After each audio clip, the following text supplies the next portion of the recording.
Hi అండి. అందరూ ఎలా ఉన్నారు? Welcome back to my channel Swita sisters. ఇవాళ అత్రసాలు కాకపోతే నాకు వచ్చిన ఫస్ట్ ఆర్డర్. అవునండి. మన యూట్యూబ్ ఛానల్ చూసి నన్ను కాంటాక్ట్ అయ్యారు ఇన్‌స్టాగ్రామ్ నుంచి. అక్కడ వచ్చేసి వాళ్ళు కాంటాక్ట్ అయ్యి మాకు కూడా ఇలా పలానా కావాలి. ఇంత క్వాంటిటీ కావాలి అని అడిగారు. ఫస్ట్ ఆర్డర్ కదా! దట్టు మనకు వచ్చిందే కదా! చేస్తే తప్పేంటి అని చెప్పి నేనైతే ఓకే చేశాను. ఓకే చేసిన తర్వాత ఇదేమైతే మేము చేసుకోలేమా అందరం అనుకోవచ్చు. బట్ కానీ అన్నీ మనకొచ్చేలాగా అయితే మనం ఇప్పటికి కూడా ఎందుకు బయట కొంటుంటాము కదా! బట్ కాకపోతే ఇక్కడ నేను వీడియోలో విత్ టిప్స్‌తో సహా ఎక్స్‌ప్లెయిన్ చేస్తున్నాను. అలాగే నాకు ఎన్ని కేజీస్ ఆర్డర్ వచ్చింది, నేను ఎలా ప్యాక్ చేశాను, ఎలా పంపించాను అనేది కూడా మీకు చెప్తాను.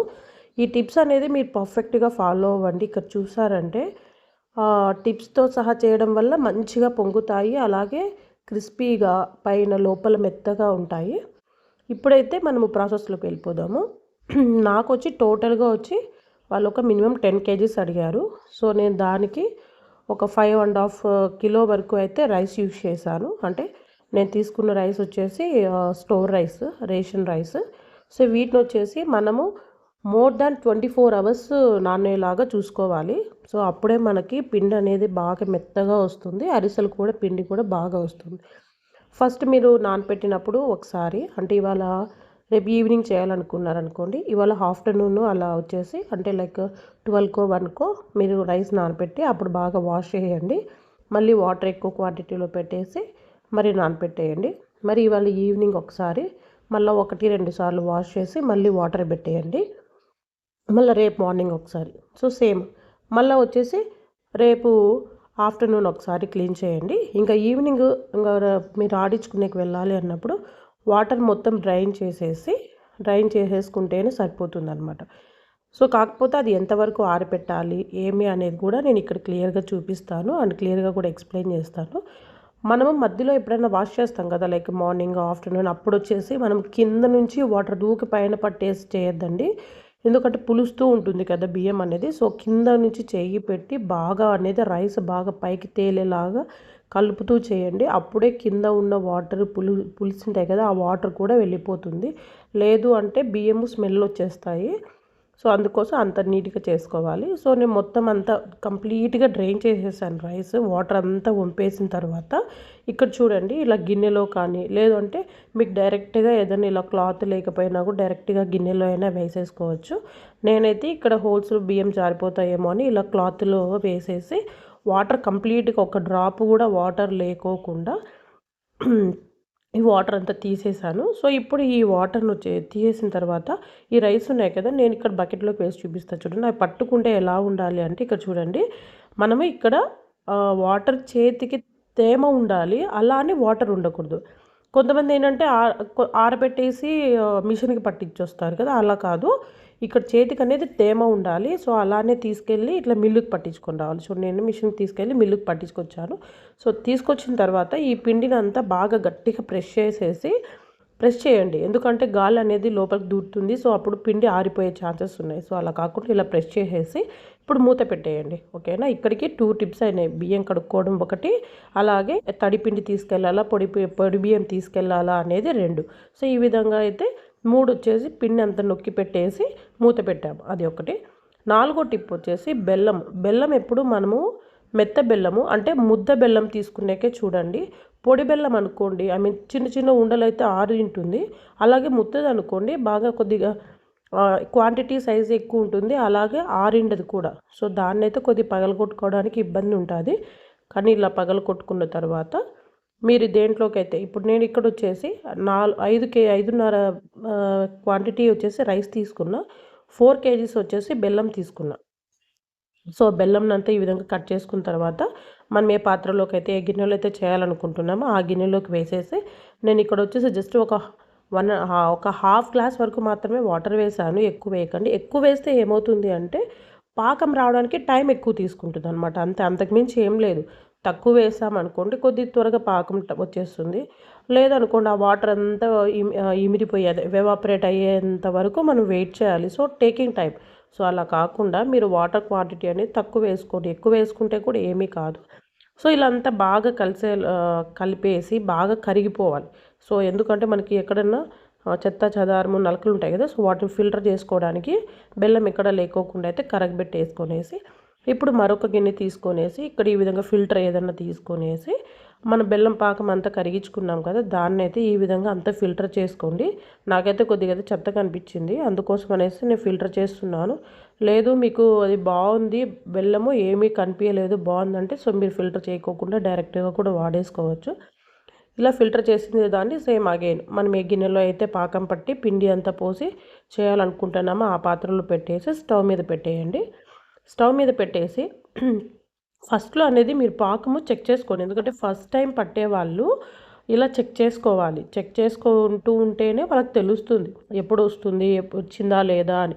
ఇంకా లేదు అనేది మీకు ఇంకా ఇక్కడ ఒక టిప్ కూడా చెప్తాను, అంటే ఎప్పుడు కరెక్ట్గా పాకం వచ్చే టైం అవుతుంది, సో మీరు అప్పుడు ఎలా ఐడెంటిఫై చేయాలి అనేది కూడా మీకు ఇక్కడ ఈజీగా ఎక్స్ప్లెయిన్ చేస్తాను. క్లియర్గా చూడండి, ఎక్కడ స్కిప్ చేయొద్దండి. అలాగే నా ఛానల్ని ఇంతవరకు ఎవరైనా సబ్స్క్రైబ్ చేయకుండా నా ఛానల్ చూస్తున్నట్లయితే మీరు ఛానల్ని సబ్స్క్రైబ్ చేసుకొని, అలాగే ఈ వీడియో మీకు నచ్చినట్లయితే కూడా మీ ఫ్రెండ్స్కి మీ ఫ్యామిలీ మెంబర్స్కి కూడా షేర్ చేసి వీడియోని లైక్ కూడా చేయండి. అలాగే పక్కనున్న బెల్ ఐకాన్ని క్లిక్ చేస్తే నా వీడియోస్ మీకు డైరెక్ట్గా వచ్చేస్తాయి. ఇప్పుడు చూడండి పాకం వస్తూ ఉన్నది అంటే ఈ విధంగా మనకు ఎక్కువ బబుల్స్ ఎక్కువ వచ్చేస్తుంది అనమాట, అంత అంటే నురగగా వస్తుంది. ఈ టైం నుంచి అయితే మన పాకం చెక్ చేసుకుంటూ ఉంటే సరిపోతుంది. ఇది బాగా గుర్తుపెట్టుకోండి, ఇది 4th టిప్. ఇప్పుడు పాకం ఎప్పుడు వచ్చింది అన్నప్పుడు ఇలా చెక్ చేసుకుని ఆ పాకం వేసి ఇక్కడ దగ్గరికి తీసుకుంటే దగ్గరగా వచ్చేయాలి. పైగా చేతికి వస్తే కాస్త ఉండగా ఉండాలి, అలా అని మరి గట్టిగా ఉండకూడదు, జారిపోవాలి అది, అప్పటికే మనకి లేత పాకం వచ్చినట్టు. అలాగే ఇక్కడ ఇంకొక టిప్పు చెప్తాను చూడండి. కొద్దిగా వాటర్ తీసుకొని ఇలా వేస్తే లోపలికి గుంతలాగా ఇప్పుడు చూస్తున్నారు కదా అలా వెళ్ళిపోవాలి. అలా వేసినప్పుడు మనకి పాకం స్మెల్ కూడా బాగా వస్తుందన్నమాట. సో ఇది మనకి ఇంకొక టిప్ అనమాట, పాకం వచ్చిందా లేదా అని చెక్ చేసుకోవడానికి. ఇది పెద్దలు అంటే బాగా ఎక్స్పీరియన్స్ ఉన్న వాళ్ళైతే ఈ టిప్ ఫాలో అవుతారు.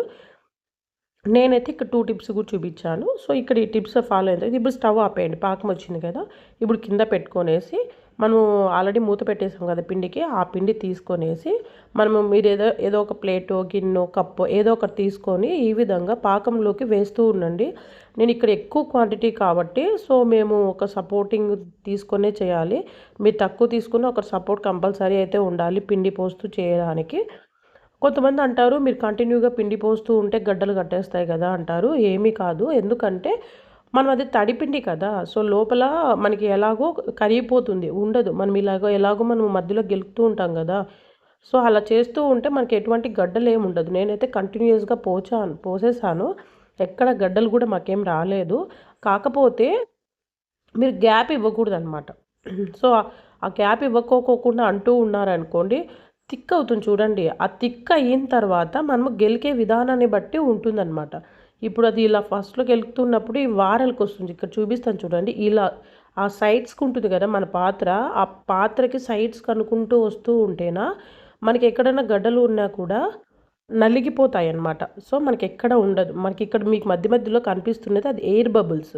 సో ఆ ఎయిర్ బబుల్స్ కూడా లేకోకుండా నేను ఇలా సైడ్స్కి అనుకుంటూ వచ్చి రావడం వల్ల మనకి ఆ ఉండలు అనేది వెళ్ళిపోతాయి. అలాగే ఇక్కడ మనకి ఏ కన్సిస్టెన్సీ ఎంత క్వాంటిటీ కొన్ని చోట్ల మనం ఒక్కొక్కసారి చేస్తున్నప్పుడు రైస్ పిండి కూడా మిగులుతుంది. కాకపోతే కన్సిస్టెన్సీ అనేది మనకి ఈ విధంగా అంటే ఒక రిబ్బన్ కన్సిస్టెన్సీ వచ్చే వరకు మనం దీన్నైతే పాకం పట్టుకోవాలి. మీకు ఒకవేళ మరీ జారుడుగా అయిందనుకోండి మీరు పిండి పోయాలి అని అర్థం. అలా అని చెప్పేసి మీరు కంప్లీట్గా రైస్ పిండి అంతా పోయాల్సిన అవసరం కూడా లేదు. ఈ కన్సిస్టెన్సీ వచ్చేంత వరకు పోసుకుంటే సరిపోతుంది. ఇప్పుడు ఇలా అంతా పోసేసిన తర్వాత పైన లేయరు ఆరి గట్టి పడకుండా అంటే మరి పొక్కు కట్టుకోకుండా ఉండడం కోసం అయితే కొద్ది నెయ్యి అప్లై చేస్తున్నాను. ఈ పిండి కాస్త చూడడానికి మెత్తగా అనిపిస్తుంది, బట్ నేను ఈ విధంగా క్లాత్ కట్టేసి ఒక 24 అవర్స్ అయితే దీన్ని కంప్లీట్గా పక్కన పెట్టేస్తాను. ఇలా పెట్టేయడం వల్ల ఆ పాకము పిండి అనేది బిగుసుకుని అలాగే పిండి అనేది బియ్యపిండి కదా, సో ఈ పాకంలో నానడం వల్ల ఉబ్బుతుంది అంటే సెట్ అవుతుంది అంటున్నాను ఇక్కడ. సో నెక్స్ట్ డే ఇక్కడ చూపిస్తున్నాను చూడండి. ఇక్కడ చూడడానికి నిన్న ఎలా ఉంది, కాస్త మెత్తగా ఉంది కదా, ఇప్పుడు గరిటె పెట్టి చూపిస్తా చూడండి గట్టిపడింది. అంటే మనం అట్లీస్ట్ ఒక 24 అవర్స్ టు 48 అవర్స్ దీనికి రెస్ట్ ఇచ్చామనుకోండి మనకి కావాల్సిన కన్సిస్టెన్సీ అనేది వస్తుంది. అలాగే మనకు చేసుకోవడానికి కూడా జారిపోదు. అండ్ కొంతమంది జారితే లూజ్ అయితే ఏం చేయాలి అంటారు. కొంతమంది మైదా పిండి కలుపుతారు. మరి కొంతమంది మరీ బియ్యం నానబెట్టేసుకొనేసి సేమ్ మళ్ళీ గ్రైండ్ పట్టించేసి ఇందులోకి కలిపేస్తారు. అది కొంతమంది చేస్తారు. అదే ఒకవేళ గట్టిగా అయిపోయిందనుకోండి, నాకు తెలిసైతే మరీ ఎక్కువ క్వాంటిటీ ఉందంటే పాకం పట్టి పోస్తారు. ఒకవేళ లేదు అంటేను పెరుగు ఉంటుంది కదా, సో దాన్ని బాగా చిలక్కొట్టేసి మీకు కావాల్సినంత క్వాంటిటీలోకి 1 స్పూన్ 2 స్పూన్ పెరుగు వేసి బాగా మిక్స్ చేసేసి మనము అరిసెలు చేసేసుకోవచ్చు. ఇప్పుడైతే నేను అంతా ప్యాకింగ్ చేస్తున్నాను. సో నాకొచ్చేసి మొత్తము 10 కేజీస్ కదా, బట్ కాకపోతే నాకు 11.5 కేజీ వచ్చింది. నేను వాళ్ళకి ఒకసారి కాల్ చేశాను, మీకు ఏమైనా ఎక్స్ట్రా కావాలా అని. వద్దు అన్నారు. సో వాళ్ళు ఎవరికో అడిగారు, సో వాళ్ళకి కావాలి అని వాళ్ళే చెప్పారు. 1.5 కేజీ వాళ్ళకే ఇచ్చేసాను. సో టోటల్గా 11.5 కేజీ అయితే ఈ విధంగా నా దగ్గర ఉన్న బాక్సెస్ అన్ని క్లీన్ చేసేసి ప్యాక్ చేసి ఇచ్చాను. అలాగే ఈ కస్టమర్ మనకి రివ్యూ కూడా ఇచ్చారండి. అది ఏంటి అనేది మీకు ఇక్కడ చూపిస్తాను చూడండి. ఇక్కడ ఒక కస్టమర్ తీసుకున్నారన్నాను కదా, ఎక్స్ట్రా తీసుకున్నారు. వాళ్ళు చేశారంట. సో చేసిన దాన్ని ఈ విధంగా వీడియో కూడా తీసి పంపించారు. వాళ్ళైతే తమలపాకు మీద చేసుకొనేసి ఈ విధంగా ఆయిల్లో డీప్ ఫ్రై చేసుకున్నారు. సో ఇది డీప్ ఫ్రై చేసేటప్పుడు వాళ్ళు ఆయిల్ కూడా ప్రెస్ చేయలేదంట. ఐ మీన్ ఎక్సెస్ ఆయిల్ ఉంటుంది కదా అని, సో ప్రెస్ కూడా చేయలేదంట. అలానే వాళ్ళు ప్లేట్లో పెట్టారంట. అసలు ఆయిల్ కూడా పీల్చుకోలేదంట. చాలా పర్ఫెక్ట్గా వచ్చాయండి. చాలా బాగున్నాయి. మాకు చాలా బాగా నచ్చాయి. అండ్ టేస్ట్ కూడా స్వీట్ కూడా కరెక్ట్గా సరిపోయింది. అండ్ మా పిల్లలకు కూడా బాగా నచ్చాయి.